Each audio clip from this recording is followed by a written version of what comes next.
We are so happy to have Cherie Garrett presenting in this session with us today. And her session title is called Maximizing Interpersonal Speaking Skills. And I am so excited. I need this for my classroom. So I hope that you are as excited as I am to be here.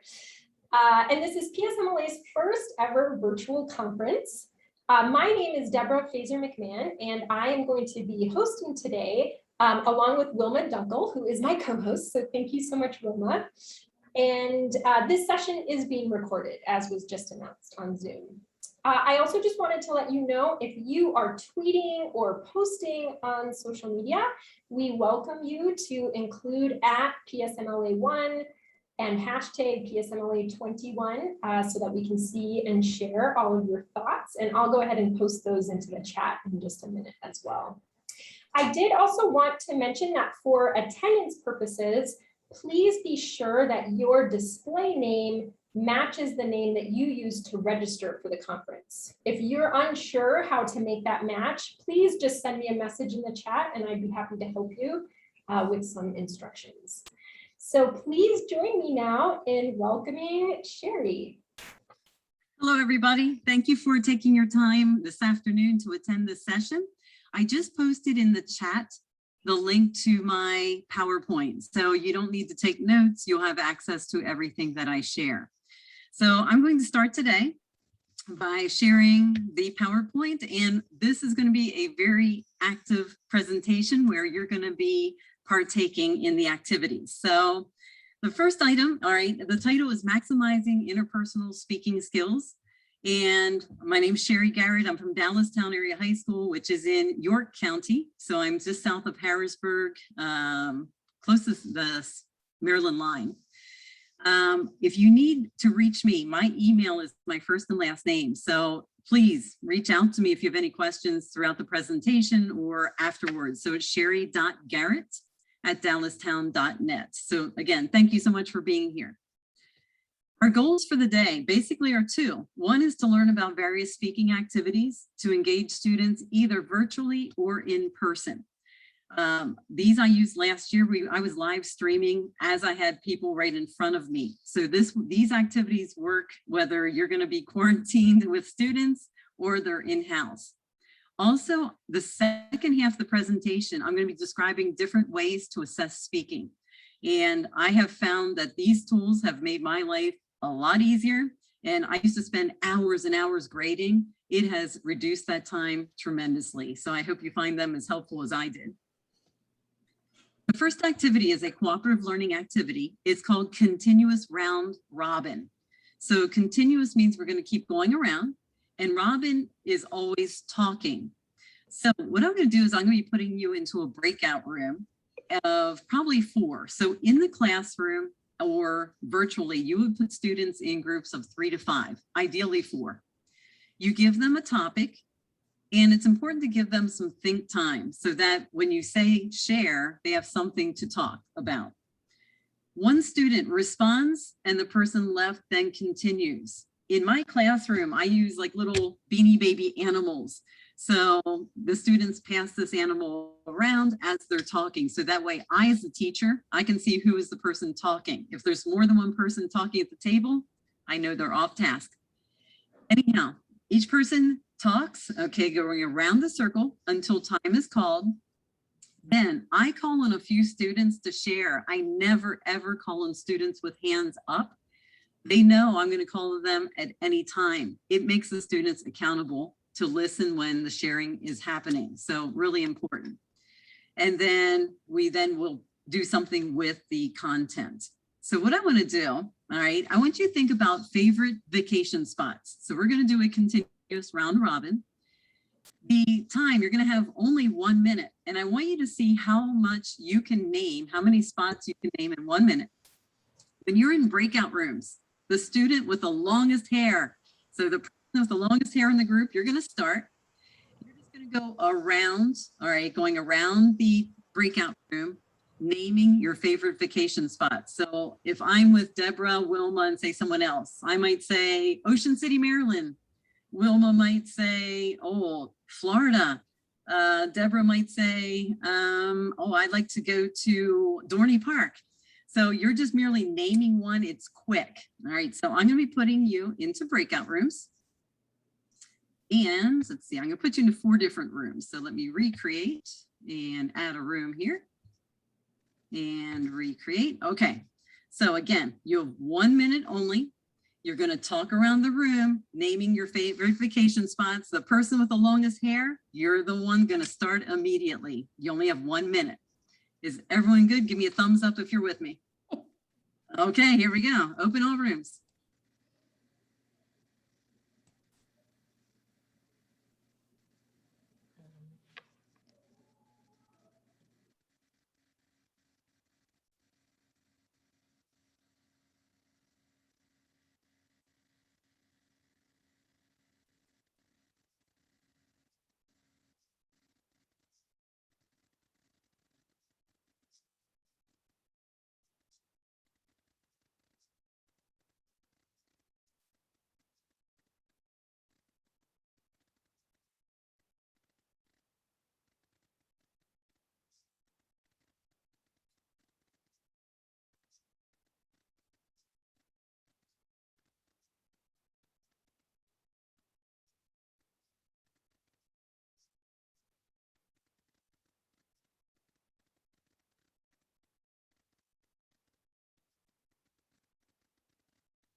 Okay, so in the target language, this would be a great activity to just be naming items you studied, vocabulary. For example, I might say, what are fruits? Every student, you would go around the circle for 1 minute naming fruits.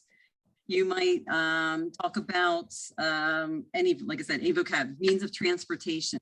So a continuous round robin is a great way to practice vocabulary. So then I would call in a few students and then for this activity to share. So I see Sarah. Sarah, can you unmute and tell me one place that was mentioned in your breakout room? Me? Yes, Sarah, I'm looking right at you. There are many Sarahs, so I'm programmed not to respond to my own name. How about Madrid, Spain, we said. Oh, Madrid, España. Cara, another place.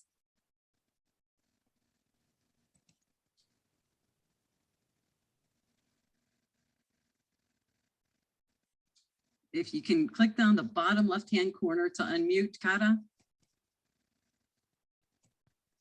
Sorry, I didn't understand you saying my name. That's my bad. Knobles was said. Knobles, all right. So I would just call on students at random again, just to keep them accountable. So it's just a quick way to practice vocabulary. Okay, so that's just one way to use a continuous round robin. Let me show you another. So if you teach maybe upper level, all right, another way to practice would be with this. What did you do in the past 6 months? So let's say you just taught past tense. Same activity, but now the students are using grammar, all right? They're using what I did. So you would give them more time. So you would tweak the continuous round robin, giving them more time as needed. And then again, you should always indicate who's going to start the conversation and always go around. So then I would then be listing this on the board. Once they come back, I would call on students. And again, I would, if I hear misinformation, wrong grammar, I would then correct it as I'm writing it on the board. So just to up it to maybe, second or third year. If you teach upper level, I love to use this one. The topic, same activity, but the topic now is creative storytelling. So you would invent a story line by line. So I would give them for maybe even 5 minutes. I would also probably put a recorder with it. So if I have 4 people, all right, the person that is 3 away from the speaker would write down what that person said. They would write the line. The paper would rotate to the next person. So as the story is unfolding, you have a recorder that's constantly changing, all right, to write down the story. I then have them read the story to the class. I just did this last week with AP. It was phenomenal. So it's just, again, it's the same activity, but taking it up to the next level. And you could even use this with lower levels. I would give them more time though. So this is called continuous round robin. Next activity is another one I'm sure a lot of you have heard of, is time, pair, share. So time, pair, share is different than think, pair, share. Let me explain the difference. Think, pair, share has a problem with it. It's a lack of accountability, because if I say I'm with Deborah, all right, and I say, okay, turn to your partner and share. What the risk is, it says someone's going to talk the entire time and someone says nothing. So if you currently use a think, pair, share, I really encourage you to change it to a timed pair share, because that way each person's accountable. So what I would do, I would give you a topic. Let's say it's your family. I would then give you think time. What are you going to share? Each person would have either 30 seconds or a minute to share. And I use what's called the mega timer. So this is my timer, if you can see me. So the mega timer, I have a little button here that's a countdown timer. So it's 30 seconds, 10 seconds, or a minute. So I would have a minute. I would say, okay, person A. So I have a person A and person B, you're in pairs. I would then hit the start. So I'd say, person A, you have 1 minute to talk about your family. After a minute, my timer would go off and the other person B has a minute to share. So when you do a time pair share, it absolutely guarantees you're going to have equal time. So that way not one person takes over. And again, the same as before, I'm then going to call on a few students to share. I don't call on volunteers. I call on students just at random so that they are making sure they're listening to their partner. I often, with an activity like this, have them use a whiteboard. So let's say I'm talking to Sarah, all right, and Sarah is talking. While she's talking, I'm jotting down notes so that when I call on a student, they then have something to share. It's right in front of them. So it's kind of a little safeguard. So again, it's all in the target language. And this you could do with any level, level 1 up through college. So time pair share, again, you're setting a clock, you each have a minute. So what I want to do, all right, is actually you're going to do this. So I'm going to put you in breakout rooms. If you have the same target language, please speak the target language. All right, now I'm not going to give you a minute each. I'm going to give you only 30 seconds each. The topic is your family. So when you're in breakout rooms, my partner is going to talk 30 seconds, tell me all about your family, and I'm going to then talk 30 seconds. I need one of you to use either your cell phone or a watch, and once 30 seconds is up, please give the ownership to the other person. All right, so I'm going to go to breakout rooms. Wilma, how many people do we have? Do you know? We have 18, including you. Okay, so let me make 9 breakout rooms.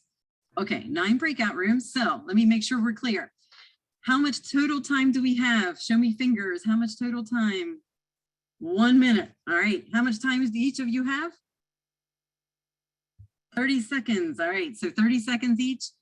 Whoever is most outgoing, you're going to start. All right. So I'm going to put you into pairs. Here we go. All right. Open all rooms and you should have a partner.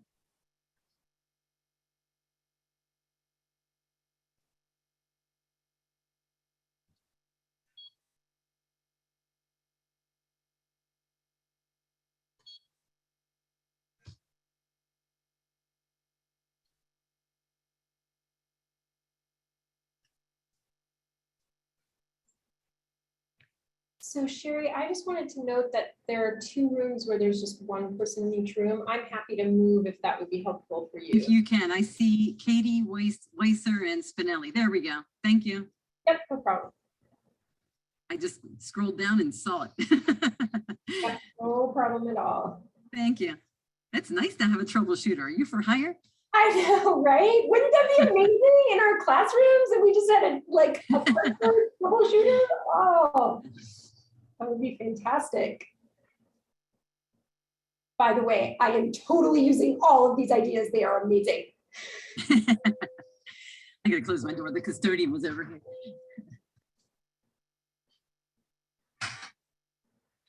Had the garbage can rolling down the hall. Oh, time, close rooms.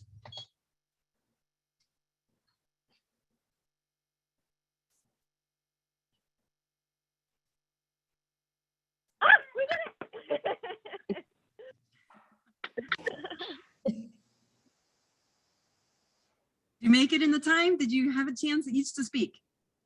Oh, Oh, Sarah did not. Sarah, sorry, Sarah. Okay, so that is, again, time, pair, share. So it's much more effective than just think, pair, share, because again, you might have one person talk the whole time, someone else says nothing. All right, let's move on. can I? Oh, Go ahead.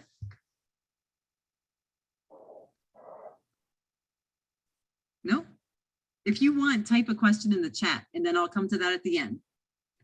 Okay, next activity we have is Pecha Flicker. Now, Pecha Flicker is the students you are going to see a series of pictures based on a selected topic. This is actually off internet. In pairs, you would take turns talking about a picture in the allotted time. Now, I'm going to do this as a whole group, and we're going to be using English so that we're all speaking the same language. You can have, when kids are in pairs, you can have a third person serve as a recorder, because that way I know what they're saying and it keeps them accountable. I'm always thinking accountability. So Pecha Flicker, if you go to pechaflicker.net, you can enter a topic, any topic, and then you press play and you're going to see 20 random photos. They scroll every so many seconds. Now, there are advanced options which let you change the number of images. So say I only want 10, and say instead of 20 seconds, I only want them for 10 seconds. So you can alter the time. So what I want to do, I'm going to stop sharing this and I'm going to go to Pecha Flicker. So let me switch over to Pecha Flicker. Now, what I did, I put in holidays. Deborah, can you see this, Pecha Flicker? Okay, so I put in holidays and, oh no, I lost it.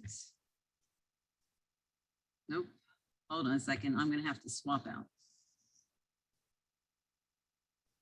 Okay, give me 1 second here. Go back to my PowerPoint and bring Pecha Flicker back up.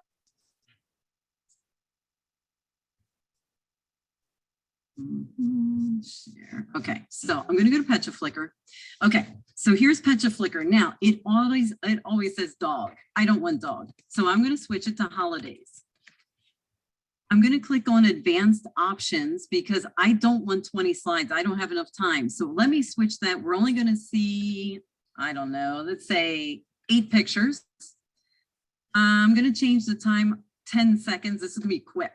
All right, so it's a total run time of 1:20. So this is very fast. So now what I'm going to do is I'm going to, I'm here. I have too many windows open. I need to scroll down so I can hit play. So by the way, it says unique photo owners. I'm using this, but this runs a risk. There might be pictures that I'm like, oh, I didn't want that picture showing. All right, so if you're concerned about that, you can use Flickr Commons only, and those photos are safe, okay? But being adults, I think we're okay. So I'm gonna hit play.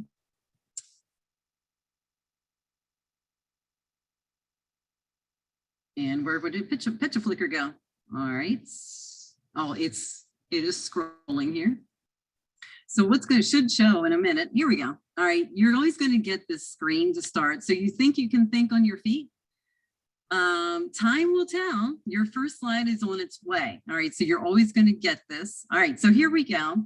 So I want you to imagine you're taking a trip, all right, in the future. So I would look at this picture and I'd say to my partner, I need to go hiking in the forest. All right, so then my partner would say, well, it seems that we need to plan the trip around Christmas time because there are lots of events happening. And then I would say, well, since we're traveling at Christmas, I have to prepare a party beforehand to make sure that I celebrate Christmas before we go on our hike. Cherie, I'm sorry to interrupt. I just wanted to let you know, we can't see the images. Oh, you can't see them. All right, hold on. Plan B, stop share. I'm sorry, go back. All right, let me go back to the Pecha Flicker. Okay, now let me hear it play for you guys. Can you see this now? No, you can't see Pecha Flicker. No, sometimes this happens within Zoom with a secondary app. Okay. Why? And I apologize because this No, looks that's okay. It's okay. All right. So let me just say, Pecha Flicker, what I'm seeing are pictures are scrolling. So when you go to Pecha Flicker, you're going to see the pictures scroll. And again, for students, I would definitely leave 20 seconds so that I can talk. And of course, it's in the target language. So I need more time to think and to say a sentence. They typically say one sentence, maybe two per picture. So Pecha Flicker is scrolling pictures. You could do the same thing with a PowerPoint, where you just have a PowerPoint and you have set images, but the kids are speaking back and forth. And again, if you want a script of what they're saying, have a third person be a recorder, so they're writing the sentences down. Okay, so that is Pecha Flicker. I apologize since you can't see Pecha Flicker. And I'm now, all right, on the wrong one. Sorry about that. There we go. Okay. Now I'm on the right one.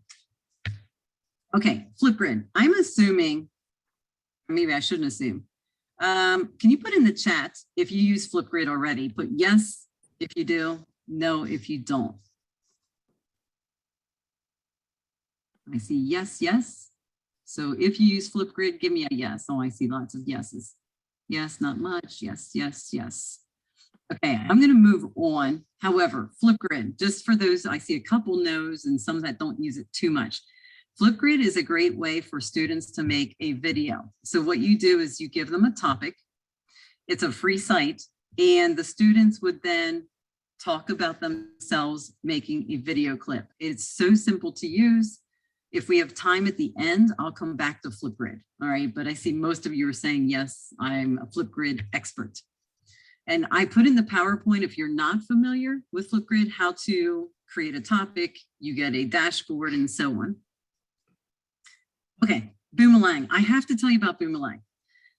Boomalang is it's an exchange program as far as speaking with native speakers. I kind of fell into Boomalang probably 3-4 years ago. So what it is I pair up my students with native speakers. They see a profile, and then they have a 15 or 30-minute video chat with native speakers. These native speakers are all over the world, Argentina, España, I mean, everywhere. The students look at the profiles, they choose a speaker they want to talk to for 15 minutes. And I only do 15 minutes just because of the price, and I'll explain that. And then they set up an appointment to speak for their 15 minutes. I use this with AP Spanish. So I actually assign the theme, the topic we're on for the week. So right now we are on personal and public identities. So this week they have to talk with their native speaker about heroes in their country, characteristics of a hero, self-esteem, how that plays into it. So the topic is what we're studying at this time. This probably will not work either since I tried Pecha Flicker. What I had was an audio of one of my students. He just did this conversation 2 weeks ago, speaking with Fernando de Nicaragua. And what this conversation, I get a copy of the conversation.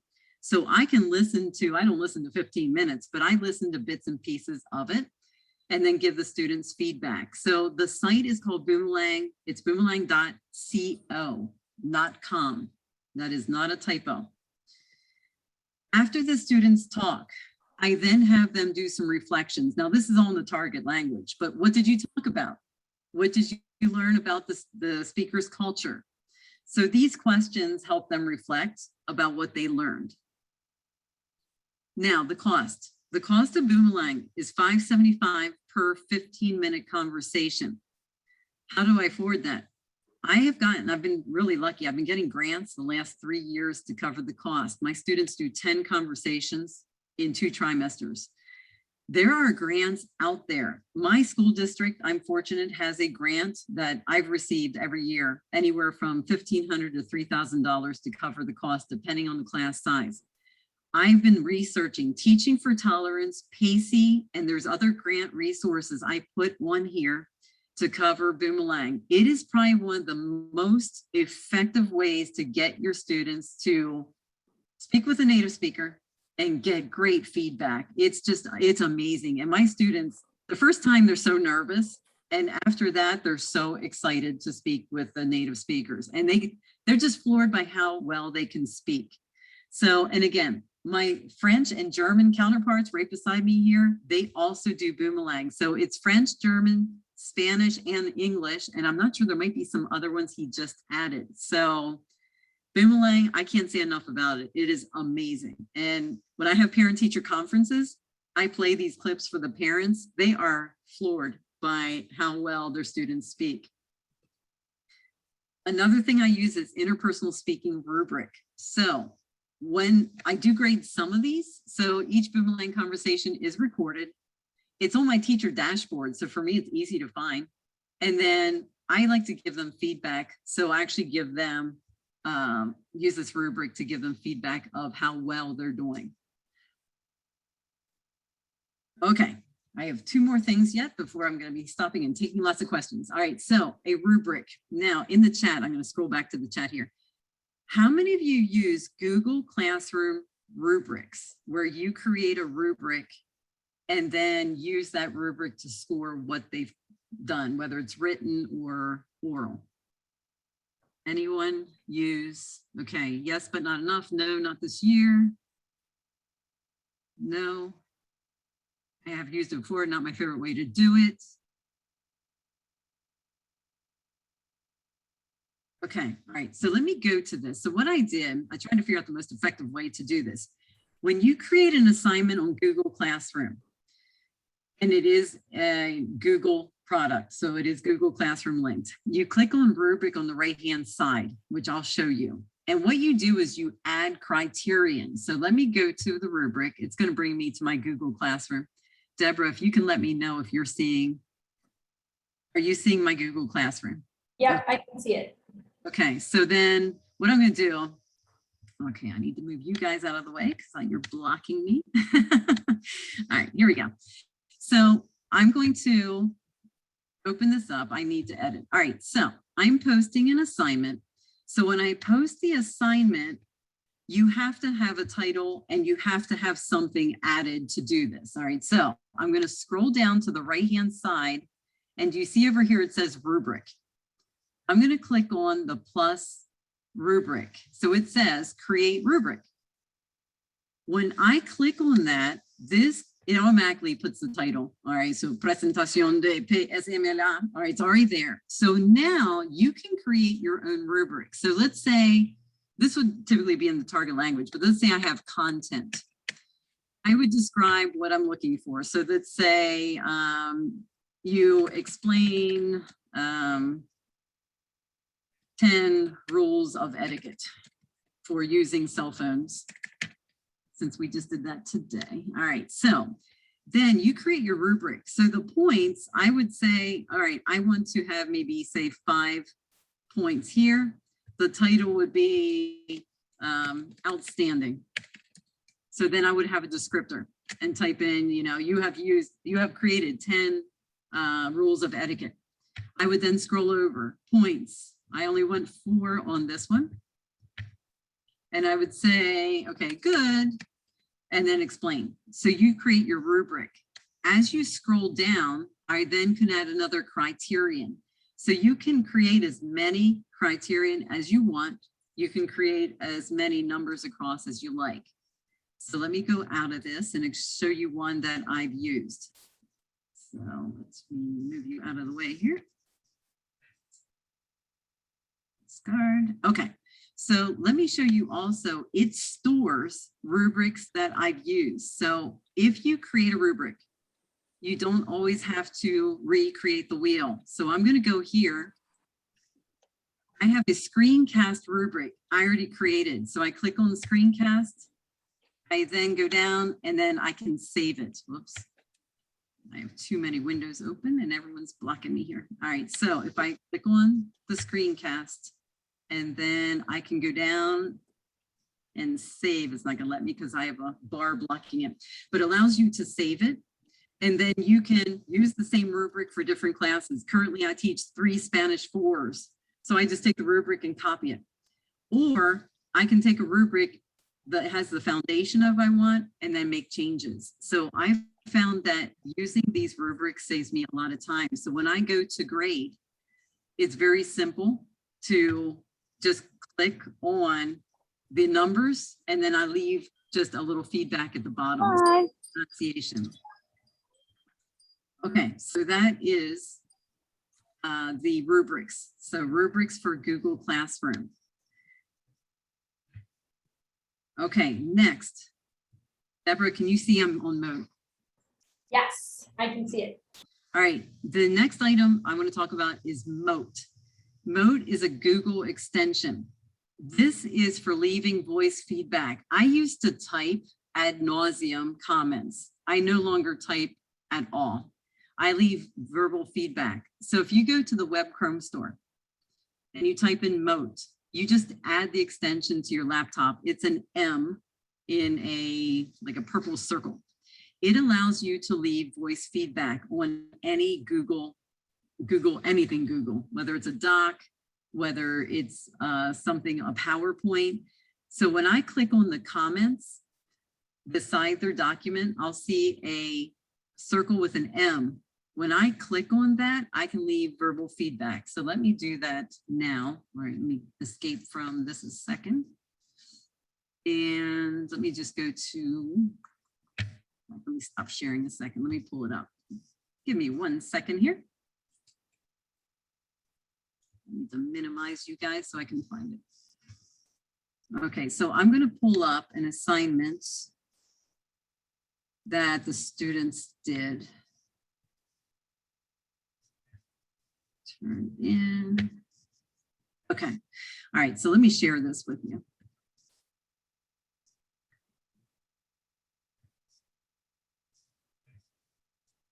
Okay. So I have my students' work. So when I see my students' work down here in the bottom right-hand corner, it says click to record. So I look at the girl's work, which she doesn't have here. Okay. So there would be a document. When I click on the M, it's now going to record everything that I'm saying. The limit is 30 seconds. You only have 30 seconds to record. If you want to say numerous items to correct, you just create more Moat voice feedback. So Moat leaves an audio and then they have to listen to you as you are talking. So again, Moat, you never have to type. You're talking and it helps with their listening comprehension. So I found that Moat is extremely helpful with giving feedback. Questions on, or actually put in the chat if you have any questions. Can you give me a thumbs up if you've heard of Moat or used Moat? Some yes, some no. Okay. All right. So again, between the Google rubrics and Moat, it has saved me hours, and I mean hours of time. It's just amazing what's out there as far as saving time. Okay, so basically what I've taken you through in the last 35 minutes is continuous round robin. And again, that's the activity where typically they're passing a little animal around, everyone names something. And again, it could be merely vocab words, it could be sentences, or it could be creating a story. I mean, you can use that many ways. The time pair share, again, it helps to have some sort of timer. I know there are internet timers, but I find that using a timer helps the kids keep on task. And also if you have students that are afraid to speak, they're like, oh, it's only 30 seconds. It helps relieve their anxiety. If they see that clock and like, okay, I can do this. It's only 30 seconds. So again, it's for accountability, the time pair share. Pecha Flicker, I apologize, it did not work, but the Pecha Flicker is just picture scrolling and students talk back and forth in pairs. Flipgrid, again, if we have, I'm going to take questions and then I'll go back to Flipgrid if we have time. And then Boomalang is the conversation where students are speaking to native speakers. There is a cost, but again, look for any sort of grants. And then the assessment rubrics, basically you have Google Classroom and you also have Moat for giving feedback. So again, I hope that you got some activities you can use this week on engaging students either virtually or in person, or I used all of these activities both. So I was in a hybrid. It worked. I mean, it really worked well. And again, hopefully you learned at least 2 ways to assess speaking that'll save you time, because time is at an essence for us. So my name's Cherie Garrett. I'm going to take questions, and then afterwards, if you want to stick around for Flipgrid, if we have time, I'll just quickly go through Flipgrid and what it is. So let me stop sharing my screen. Deborah, can you help me stop sharing? Let's see here. I have everyone at the bottom of my screen and I'm locked in. I am so sorry, Cherie. I don't know if I can stop. Well, hold on. Everyone's blocking. Okay, hold on. There we go. Now I'm gonna stop sharing. Everyone's at the bottom, so it was impeding my bar. Okay, so questions. Any questions? If you want to unmute and ask questions.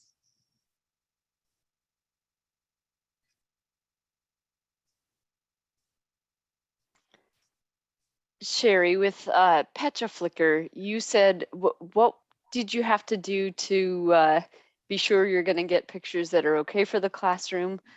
Click on the Flicker. It's Pecha Flicker. It's Commons. It says Commons. Commons. Okay.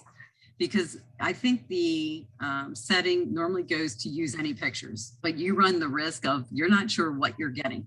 Sure. Use the Commons.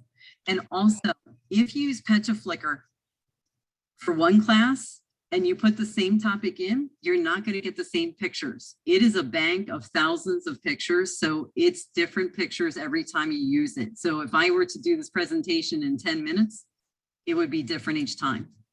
Also, you might enter a topic that there's no pictures for, all right? And it would say, I'm sorry, we have no pictures. Other questions? I just wanted to note, someone had put in the chat, how do we access your PowerPoint? And then someone else had repasted the original Google Doc link that you pasted. So I did just notice, at least for me, I'm not able to click on that Google Doc link. You can copy paste it, but Right, also. I'll try it again.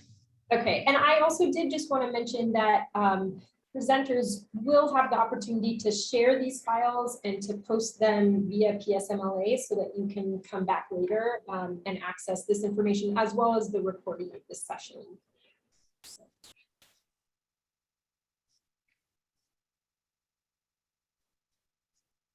If there's no other questions, I'm going to go and talk about Flipgrid. Anyone else have any questions? Okay, all right, so let me go back to my PowerPoint. Let me back it up to Flipgrid. And I'm going to share with you once I get there. Okay.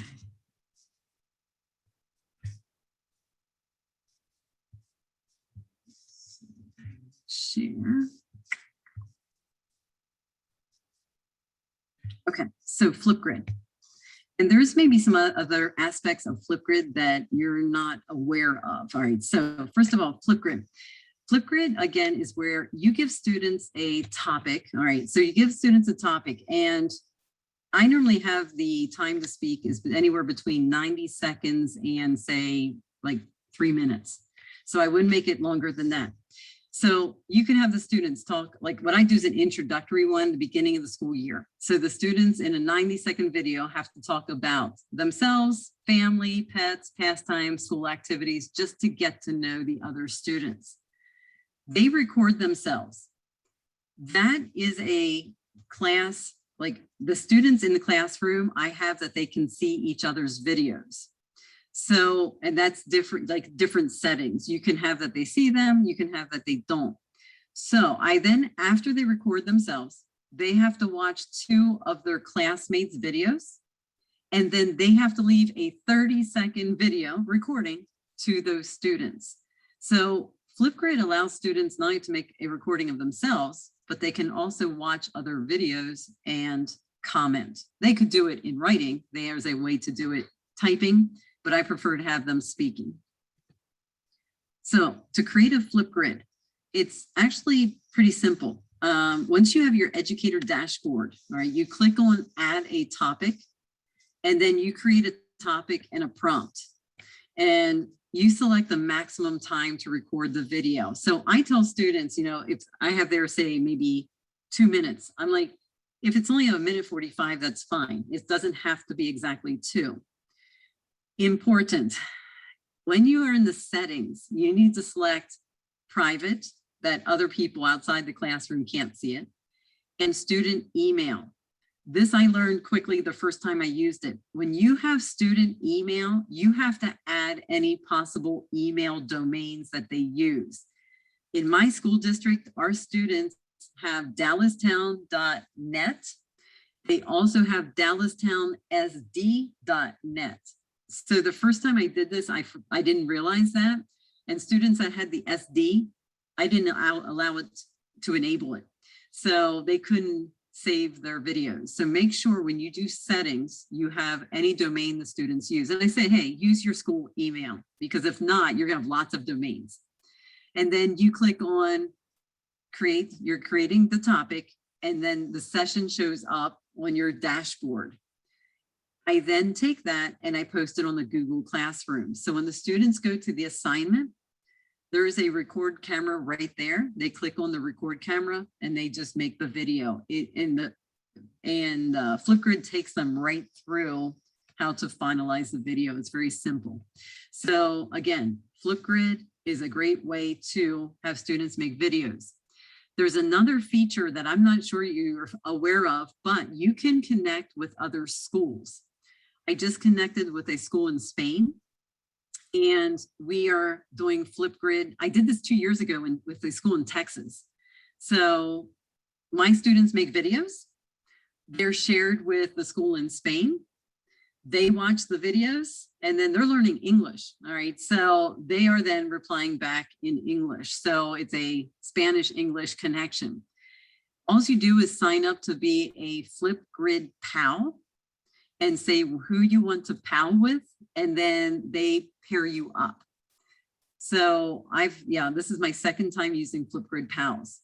There are definitely, advantages. The kids are like, this is so cool because I'm actually learning about the culture, from another country. I'm using target language.